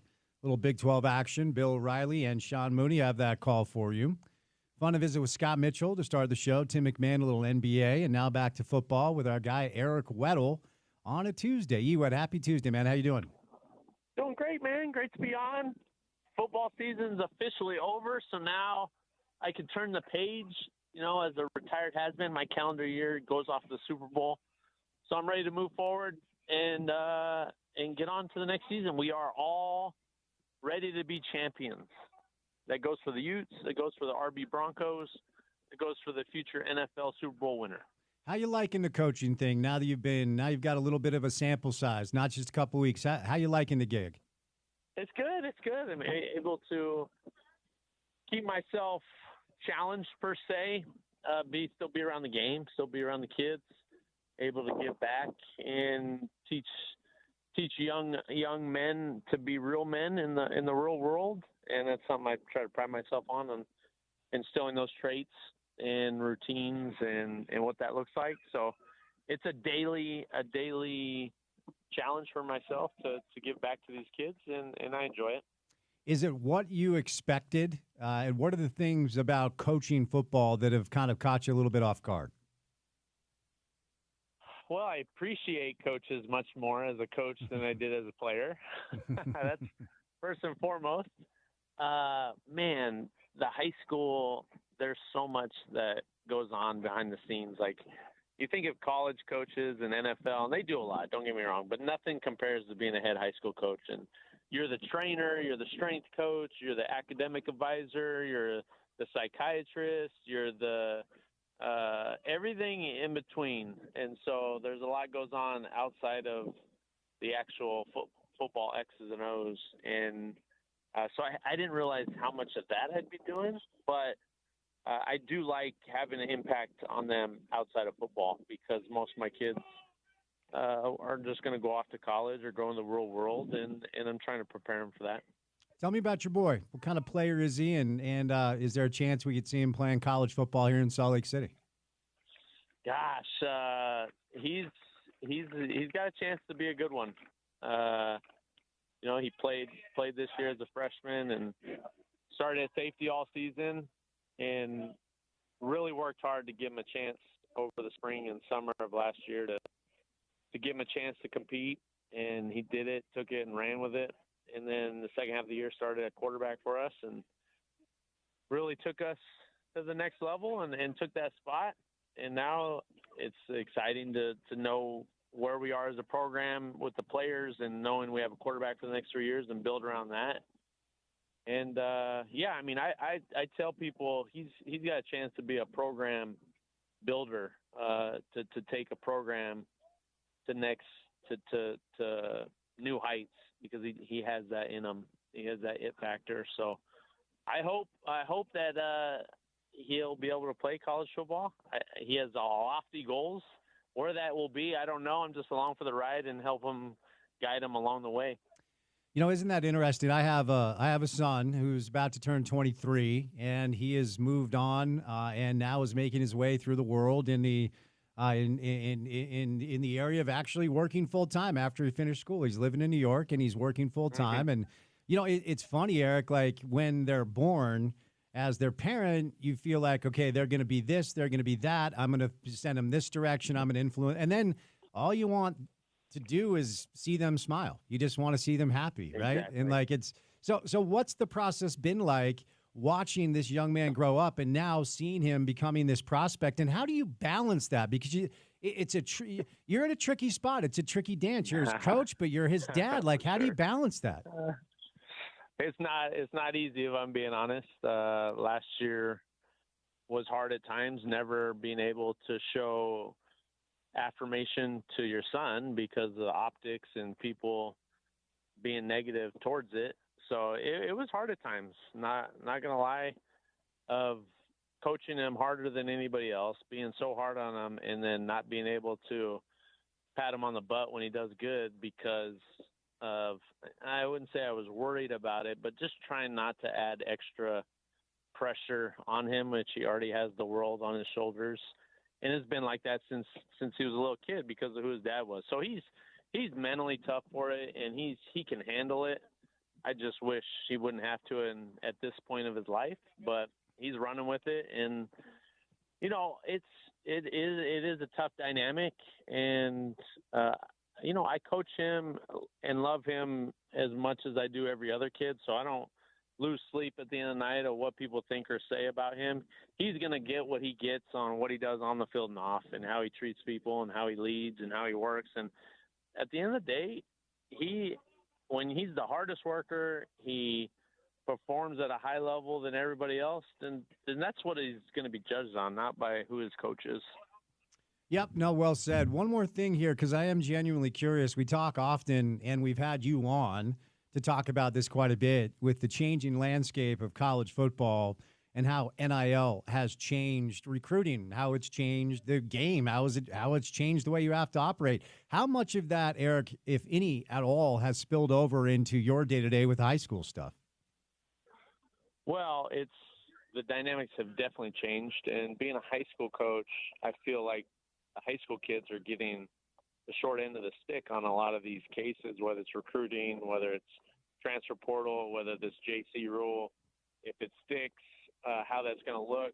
The bottom line, when it comes back to it, is the high school kids are getting the short end of it all, where I think they should get more opportunities. I don't understand why we're enabling kids that weren't good enough out of high school, giving them more opportunities to take scholarship or take chances away from high school kids that deserve it. And a portal kid, most programs, I've got to believe that they still build and develop, and culture means something, right? You're not trying to revamp your whole entire roster every year with transfer kids that need a plug and play. Hopefully you still rely on those high school kids to build your roster. But I don't know, man.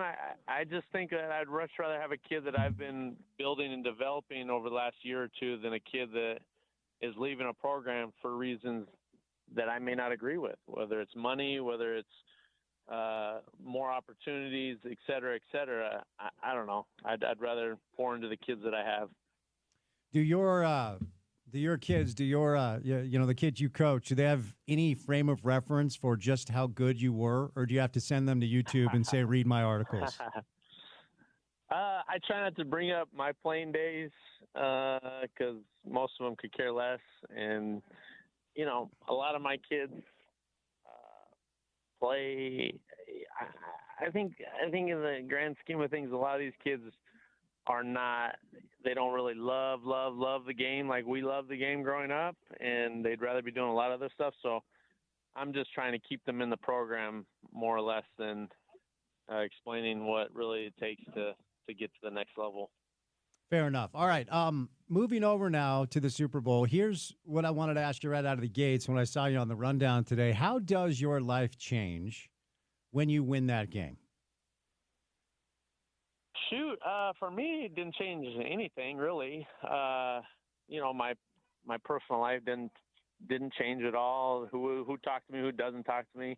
The only thing really that changed is on my resume it says Super Bowl champ, and that carries weight when you're thinking of accolades and conversations of who's better and this and that. But at the end of the day, I am the same guy and just trying to be better each day and help out along the way. But you become you're in the fraternity. I'm not trying to lighten it. I'm grateful that I was able to be a part of that and have an impact on it. But at the end of the day, it's not going to change who I am per se. So when it comes to Jalen Hurts, I found the narrative and conversation surrounding his play just a little hard to understand, quite frankly, Eric, because it felt like the Eagles had leaned in to this rushing attack because they have a generational back and a great offensive line. And when they were allowing Jalen to throw it all over the place a couple of years ago, Super Bowl, he went over 300 yards passing. And, it was clear that Steve Spagnuolo was going to take away Saquon. And so it really was on Jalen. I thought he really answered a lot of questions. Your takeaways from what was a very convincing Super Bowl win, 59, with Philly taking care of Kansas City. Yeah, I think, I mentioned this the weeks prior. You look at if you rank the top 20 players in that game, I probably would say 13 to 15 are Eagles players. So when you put aside everything else from coaching to schematics to this and that, the Philly had the better team and the more talented roster at most positions, you could say, outside of quarterback, and maybe, Chris Jones is probably the top 5, ranked player in that game, maybe top 3. So when you see how the game unfolded, I said it was either, in my opinion, it was either going to be a blowout victory for the Eagles or a close Chiefs win with the help of the refs and coaching and everything else in the middle. And it worked out, which I had a huge smile on my face just seeing defense dominate, having the line of scrimmage, the importance and emphasis on the bigs and really controlling the line of scrimmage, getting after the quarterback. Was really the difference in that game, and playing great defense and physical tackling, the physical nature of what football is and what it needs to be, and not turning it into flag football. That's why the game was won, not all this other stuff that people may be talking about. Was there something, because prior to Sunday, Ewed, Mahomes was 8-0 against Vic Fangio. Was there something? Yeah. Was there something specific they did to confuse him, or was it just kind of, as you outlined, the way they went about their business of getting pressure and making sound tackles? Well, I think it's a combination of some things.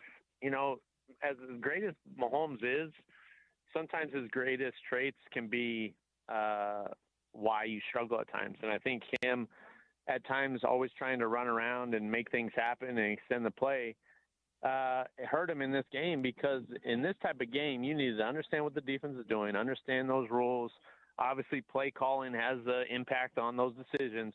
But in this type of game, you needed to get the ball out on time where it needs to go and exploit the weaknesses of the defense. And I bring that up because I know it could be done, because the Rams just, should have won that game. And the reason was because Stafford dropped back, got the ball out, and killed that defense. And it was no difference in what they were doing. They were running the same stuff. But when you hold on to the football and your offensive line may be struggling to hold up, it becomes a recipe for disaster. So a couple of angles here from the game. Let's start with the Kansas City side of things. It felt a little bit like the Tampa Bay Super Bowl loss where they couldn't protect Mahomes, so they're going to have to go about their business of making sure the O-line is dialed in. Maybe they have better health at the wide receiver position right out of the gates instead of having to wait and add pieces like Nuke Hopkins. But what are you expecting, Andy Reid, Patrick Mahomes bounce back next year? What do you think it looks like? Oh, they're going to be a team to be reckoned with every single year, because they got Patrick Mahomes, they got Andy Reid. They still got one of the best coordinators, obviously on both sides, but Steve Spagnuolo. So they're going to reload. The reality is they just weren't a dominant team this year. They have deficiencies. They can't run the football. Defensively, they're really young throughout the secondary and inside linebacker. So how they need to reload that, they got to figure out the offensive line, in my opinion, with the Chiefs. You're always going to have a chance with Mahomes, but let's shore up that offensive line. That the right tackle is just a guy, not disrespecting him, but he's a solid player. Let's get elite tackles to protect Mahomes. That's what I would do, and then figure out everyone else, because if you can protect Mahomes, you always have a chance. If not, you saw what happened. And on the other side, we talk about Mahomes at 29 and Josh Allen and Lamar Jackson at 28. Jalen's 26, Ewed, and Saquon's 28. Like AJ's 27, Devontae Smith's 26. It feels like, Eric, they have a chance to maybe go on. Look, I'm never going to say we just saw how hard it is to have a dynasty in pro football. I don't know when the next time a team is going to have a chance to win 3 straight. But it feels like the future in Philly should be very bright, right? I guess that's how I'll put that. Yeah, they've been in the playoffs 3 years in a row. They have an identity. They know who they are. They run the football. They play great defense. They're physical. They had the biggest, most physical O-line. And they've built their team through the draft and through the interior O-line, D-line. And look at all the draft picks that play on that offensive and defensive line, which is really impressive. And then they've gone outside to get an A.J. Brown, to get a Saquon. You add pieces here to be dynamic, to fill your roster in. But the identity of the team and the organization is the interior offense and defensive line. and they hit a home run on Hurts in the second round and kept the belief and to build around him and not, the negativity that surrounds Jalen Hurts. I mean, geez, all he does is win. He's a great leader. All thinks about his teammates, never makes excuses. I mean, shoot, I'd play for that guy in a heartbeat. And some of these other guys can't say the same. All right, before I set you loose, a little Utah football. I mean, there's really not a lot going on right now, but of course, you are Utah football royalty, and this is the time of year, Eric, where media schlubs like us like to get into content of way too early top 25 rankings and 12-team CFP projections. And you know what's crazy, man? Like, people who do this for a living, like, I have no idea what the Big 12 will look like next year. Tell me who you pick to finish last, and they'll probably win it like Arizona State. But the way too early stuff, they're all leaning on the Utes again as the favorite to get this done. What are you hoping to see year 2 in the Big 12 to indicate that last year was a bit of an aberration? I just want to see us be us, and that's disciplined team football in all three phases. I don't want to see not Utah football, and that means undisciplined. That means penalties. It's not running the football. It's not stopping the run, tackling, like everything that we are in our core. I want to see, okay. And regardless of how many wins or losses, that's just what I want to see, because I felt like we're getting away from that.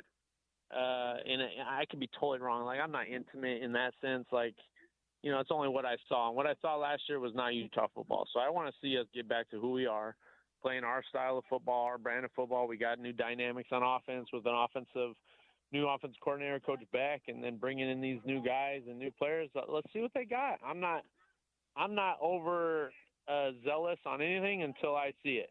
And that's just my personality. I hope for the best, prepare for the worst, and I don't know what we have until a quarter of the season in, and then we'll see what type of team we are. So I know they're going to work hard. I know Coach Wood's going to lead them. I know we're going to have a great defense. Let's see what the offense is, and can we be dynamic on the perimeter? Can we generate some big plays in the passing game, not having to be just 12 and 22 personnel and hard play action shot plays? Can we just make a guy miss, right, and go run for 60 yards? Like, that's what we've been missing. Can we get that? We'll see. All right, my friend. Well, I appreciate the time. I know you're a busy guy. We'll set you loose and love to get you back on soon, okay? You got it. Anytime, guys. Thanks for having me on. All right. The great Eric Weddle, one of the best to ever do it at the University of Utah, Super Bowl champ with the Rams, and spent a number of years in the NFL with the Chargers, the Ravens, and finishing up with the Rams. Always appreciate his time. He's doing some high school coaching now where his boy is a rising sophomore, a safety and a quarterback. And I know that some of our in-state schools have already been on his trail. According to, his name is Gage Weddle. According to Gage's social media, he actually has an offer in hand from Brigham Young. I'm not seeing anything as far as the Utes go, but he is only a freshman, so only time will tell. All right, we are going to make way early today. We're going to send you over to a little Utah-Cincinnati basketball. Utah men taking on Cincy. So Bill Riley, Sean Mooney in about 35 minutes from right now. But before we catch a break, new year, new you, new budget. Save money with your wireless, with your internet, with your cable television situation. All you have to do is dial 801-424-DISH. What's going on, Ryan? That's all you got to do. And, guys, the hardest part about getting free stuff is just picking up the phone. These offers are huge right now. With what we have with Dish, you cannot go wrong. You get the biggest, fastest DVR out there. We'll get you a 2-year promotional price, and we'll lock that price in so it won't change for the next 2 years. And, guys, this price is similar to what you're going to pay for YouTube or Fubo, or a lot less than a lot of other services, including cable, DirecTV. Guys, take advantage of this, because no matter how you look at it, all the prices are going to go up, but yours won't if you switch to Dish. Plus, I'm going to throw in Netflix free for the next 2 years. Now, Netflix was also part of this. They did about a 20% rate increase. If you didn't know, the bill went up. And you listen, get set up with us. You get Netflix free. That's $431 in free programming on us. You get taken care of. We'll get you installed. Plus, I'll throw in dinner at JCW's. And on top of that, we've got this neat little tool with Dish. Dish sends about 70,000 of these pre-qual gift card mailers out. And and they have a pretty substantial gift card in them, and they're only good for the person that got them. But if you didn't open them, usually they were gone. But we have a tool where I can look it up, and about 60% of the people that call in, we actually find you a gift card on top of the offer. Call us. See what we can hook you up with. See how much money we can save you. 424-DISH, 801-424-3474. All right, there he is, Ryan from the Dish Professionals. We have some breaking news coming up on the other side during the 4 o'clock hour of the show. The time for your chance to enter to win tickets to the University of Utah men's basketball game. Text Utes right now to 33986. That's Utes to 33986 for your chance to win some tickets to see the Utah men's basketball team. Breaking news coming up on the other side. Then we're going to send it over to Bill Riley and Sean Mooney. Utah basketball taking on Cincinnati on the road. And you'll hear it right here on ESPN 700, 92.1 FM. Proud to be part of Utah's ESPN radio network.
I know you didn't do this intentionally, but I was home over the weekend, back in the Northeast, God's country, as I like to call it, celebrating my mother's 70th birthday. Man, you know what? You probably wouldn't appreciate that. Let's rewind. It's just her birthday. But it was a surprise affair. Had a good time. And her favorite band, Earth, Wind, and Fire. Oh, wow. And I was in charge. So I'm like, most of the heavy legwork taken care of by my other siblings. I'm the one they're like, hey, put together a playlist, for her birthday. You do that, and then we'll take care of, because, most of my siblings live back there, so they're on the ground. They're in charge of the food. They're in charge of the reservations, all the other things. And my job was to put together the playlist for our family dance party, which was very enjoyable. And the song you just played was on the playlist. Yeah, I'm usually like that one, pick up like an extra dinner roll thing, or maybe some ice, even though we already got ice. Yeah. But anything important or like necessary to the enjoyment of the evening, we're going to have someone that's not Porter handle that for the family gathering. I'm kind of in the same boat. I also poured the water during dinner, so there was that. But everyone else handled most of the heavy lifting. But I'm a mama's boy. Everyone who knows me knows that. Love my mom. So happy birthday. It was great to be back east, and she loves Earth, Wind, and Fire. Now, we're not going to do an entire segment of my mother's wonderful taste in music. I was raised on Motown, which was great. My dad was more of a yacht rock, like classic rock Eagles guy. So Earth, Wind, and Fire is rolling into town. So ESPN 700 welcomes Earth, Wind, and Fire to the Maverick Center, June the 16th. Tickets are on sale now. Join me. Gordy's going to be there too. Gordy Chiesa? Oh, yeah. He loves the Earth, Wind, and Fire. Oh, yeah. Gotta love that. Join me. I didn't know I was going to be there. But we have a chance for you to win a pair of tickets right now to Earth, Wind, and Fire coming up June 16th at the Maverick Center. All you have to do is text in to 877-353-0700.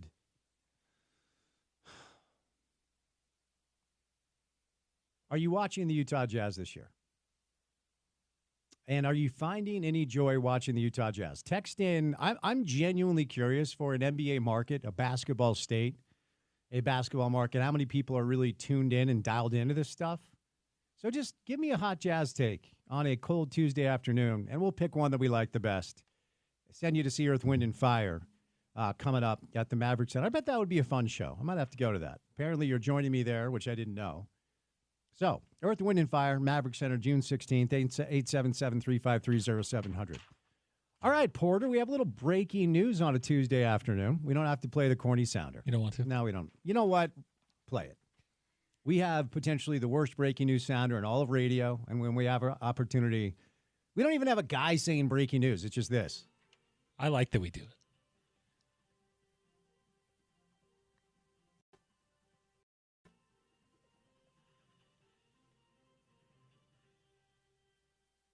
It sucks. So it makes me feel like I'm in an Aaron Sorkin TV series. You should like do the full get up and do the basically Dave Fox announcing Yellowstone updates. Do the thing. So we don't even have a guy saying breaking news. So I'll just say it. Breaking news: after 20 years as BYU's athletic director, Tom Holmoe has decided he will step down at the conclusion of the 2024-2025 season.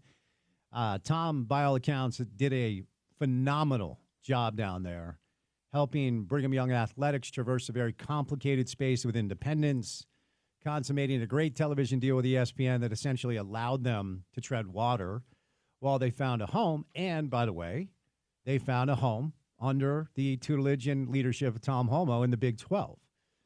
Tom hired Bronco Mendenhall. I believe he hired Dave Rose, ? I think he hired Dave Rose, hired Mark Pope, which turned out to be a good hire. Mark's now at Kentucky, hired Kevin Young, of course, hired Kalani Sitake. So Tom's track record as a identifier of coaching talent is really, really good. And like I said, if you're a BYU fan, you owe a lot to this man who was about to step aside during his 20 years. 4 national championships, 133 conference regular season and postseason championships across all sports, and ultimately getting that invitation to the Big 12.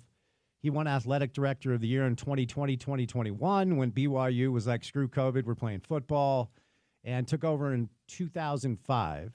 yes, he did hire Bronco. He hired Kalani and did hire Dave Rose, Mark Pope, and Kevin Young. So ultimately, little breaking news. I don't think it was all that surprising.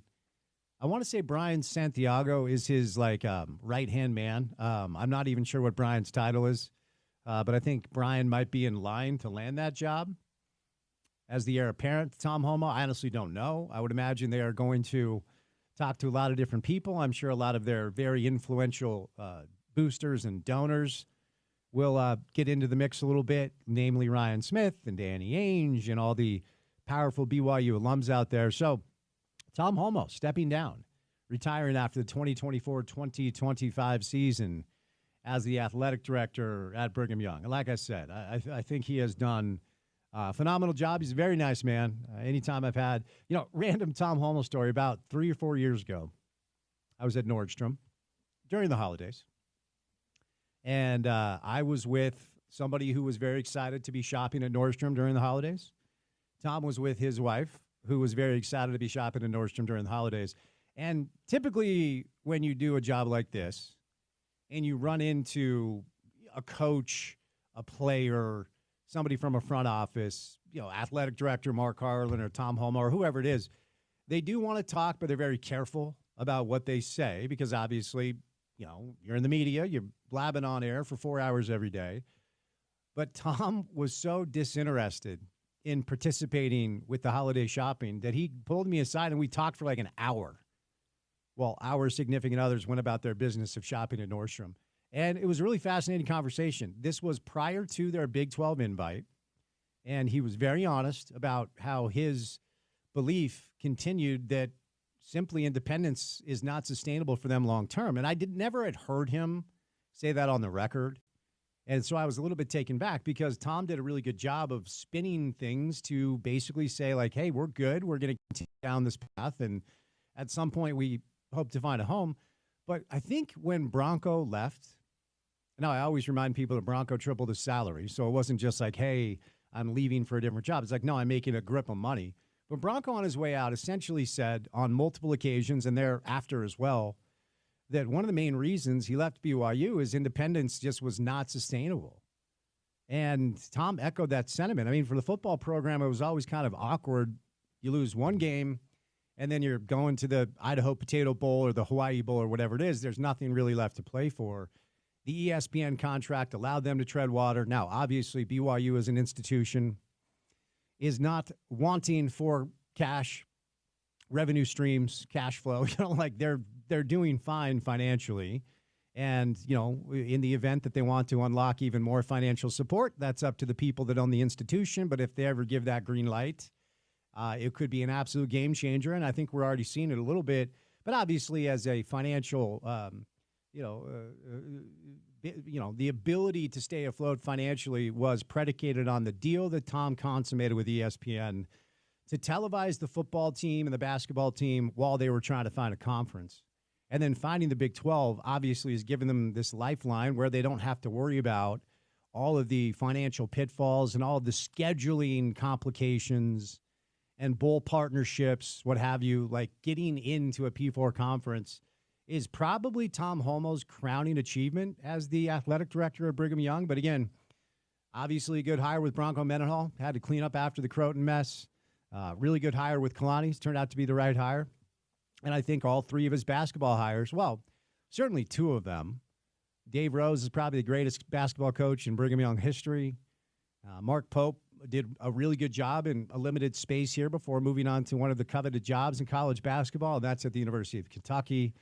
And we'll see with Kevin Young. I mean, look, we got some college basketball on the station tonight. We have Utah taking on Cincinnati. BYU is at West Virginia and Morgantown. Both these games start at 5 o'clock.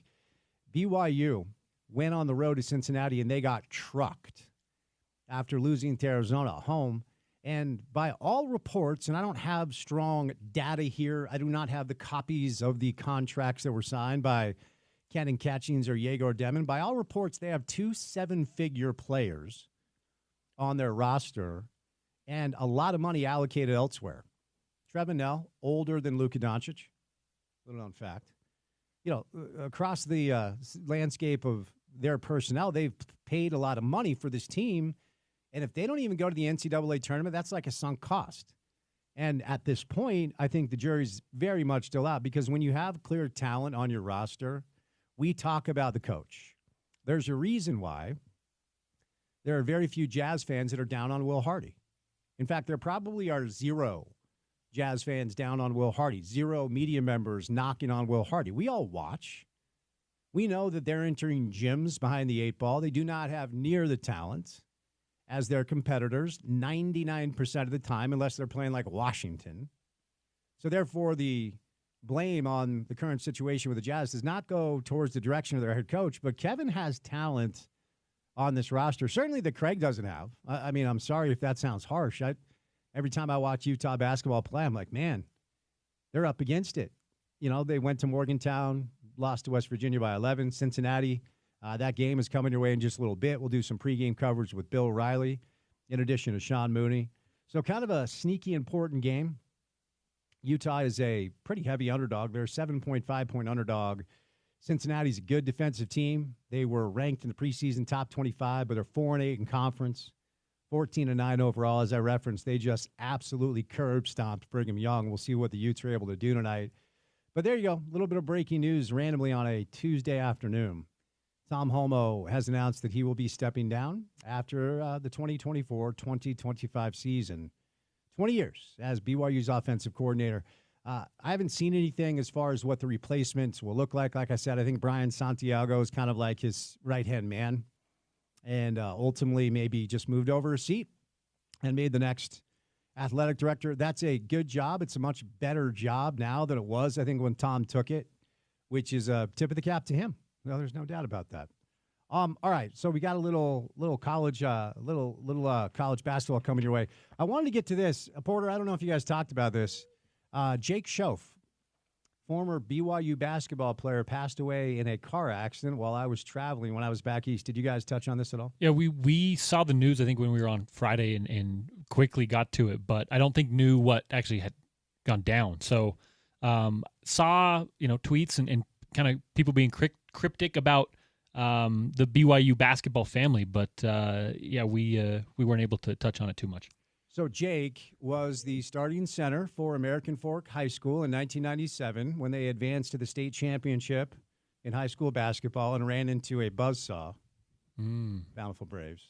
But Jake was their starting center. Toby Christensen was their starting point guard. And I saw Jake a number of times over the years. We had fun with that dynamic that we beat him or whatever. Sweet guy. Yeah, nice dude. Yeah, really nice guy. Very skilled, big man. He was a big body. And so I wanted to get to that because I always enjoyed my conversations with Jake. And, if anybody's listening from the show family or you're listening and you know them, I've reached out to the family through back channels, and I just wanted to express my condolences on just what a tragedy that is. A number of children and a really good dude, and he was a very, very solid player. So some sad stuff there that happened while I was away as Jake Schoaf passed away. So, busy show today, but a short show today. Scott Mitchell stopped by early on to talk a little Super Bowl. We got a little Tim McMahon for a little NBA Daily Assist. Eric Weddle, fun catching up with Eric Weddle on the program today. Utah football season ticket renewals. You guys should have received the email in your inbox like I did. The season ticket renewal period begins today.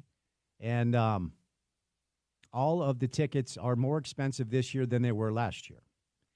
But I just want to say out loud into this microphone, that's how this goes. That's the deal. And I always get a kick out of it because I have a lot of friends in the Jazz front office and the RSL front office. You release the season ticket renewal process, and then fans start to bellyache. The tickets are more expensive. Well, in college athletics specifically, the ask of the community right now is a little bit different than it used to be.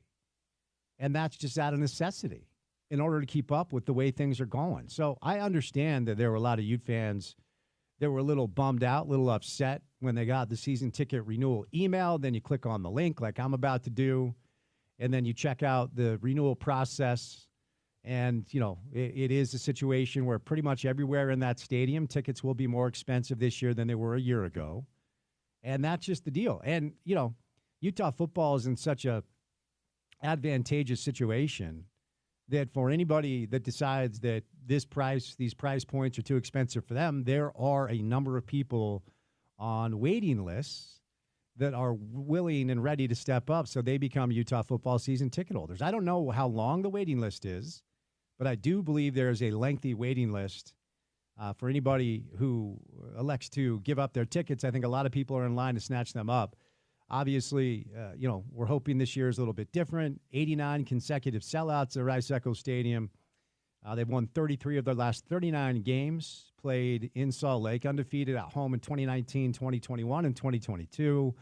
And a lot of people have become pretty spoiled when it comes to Utah football and their performance in Salt Lake. And I'm not going to sit here and pretend last year was, what we all wanted and what they wanted. What anybody around here wanted or expected last year was certainly not the play. But if you are a Utah football season ticket holder and you did not get an email about the renewal process, I would reach out to your rep or reach out to the athletic department. I'm sure they can help you out.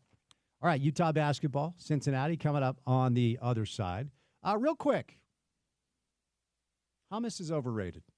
Hummus is overrated? Hummus is overrated. It's finally time somebody says this out loud. This is your Super Bowl party takeaway? No, I brought in some snacks today. And, I was out of town for the weekend, so I have a little grocery shopping to do. And the cupboards were a little bit bare, but I had some crackers and some hummus. And it's not good. I'm sorry. I'm done pretending hummus is good. It's not good. Maybe not like cracker gas station hummus out of a plastic thing. I got it at Harmon's. Okay. Where you can get flowers for Valentine's Day, by the way. And I didn't get it at Maverick. Steak and yes, surf and turf. Chocolate heart things. Are you going to make a case that hummus is good? I think some hummus is good, but I'm with you. It's a lot of times it's very bland and it needs other stuff with it to be good, if that makes sense. I had to get that off my chest. Okay. That I think hummus is overrated. Cracker, a hummus, add some cheese and charcuterie, then I'll dive in. But yeah, but you can add cheese to anything and make it better. It has to be decent on its own because you can't just add cheese and be like, okay, then it's fine, because you can add cheese to anything and it's good. This is true, but yeah, I mean, that's like half of the world's food. It's covered in cheese and it's better. Anti-hummus, just from here on out. I'm not going to pretend I like it anymore because you're a hipster and you think it's vegan and you think it's healthy. I'm going for like a regular dip when I have a chip. No more. I want some salsa. I want something good. I'm anti-hummus from here on out. I'm announcing my intent today. Okay. Is it time to turn it over to Bill? Almost, yeah. We can do that. Utah basketball at Cincinnati. Tip off within the hour. So big night for college basketball. The Jazz are off tonight. 2 more Jazz games this week, and then the All-Star break is upon us. In San Francisco this year, Utah State's also in action as well. I saw this graphic earlier today. This is pretty wild what Utah State's been able to do the past 3 years. 3 years ago, Ryan Odom, 26-9, 13-5 in the Mountain West, second in the conference. They make the NCAA tournament as a 10 seed.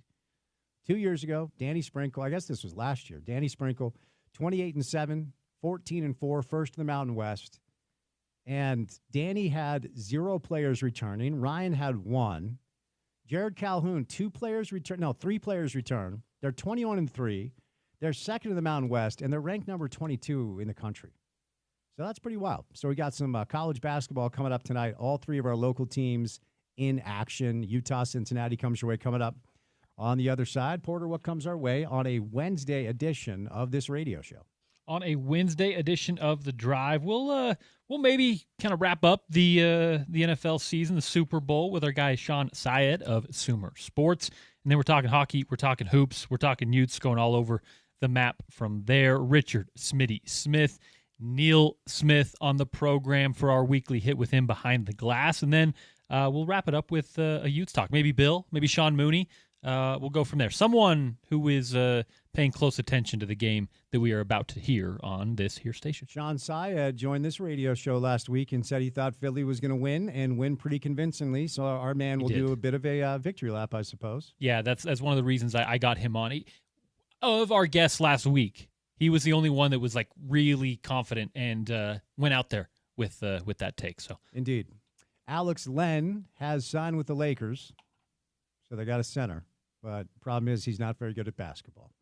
All right, we'll catch a break. Coming up on the other side, it is time for a little Utah men's basketball. Utah-Cincinnati. The Utes are a 7.5-point underdog. If you want to watch that game on television, it's ESPN+. And, of course, you can hear Bill and Sean on the call And that'll do it for us. Special thank you today to Scott Mitchell, Tim McMahon, Eric Weddle as well. For any of the sound you may have missed from the program today, head on over to our website. It's ESPN700sports.com. Make sure to download our mobile app and take us on the go. The app is the ESPN 700 app, and that's available in the App Store, the Google Play Store. Then finally, for what we do in our space, usually for 4 hours, today 2.5, check out our podcast page. It is called The Drive with Spence Checketts, and that's available wherever you get your shows. Subscribe, rate, review, say nice things, give us all the stars, and you will be eternally blessed. He's Porter, I'm Spence, saying goodnight. Coming up on the other side, Bill Riley, Sean Mooney, Utah, Cincinnati. Keep it right here on ESPN 700, 92.1 FM. Proud to be part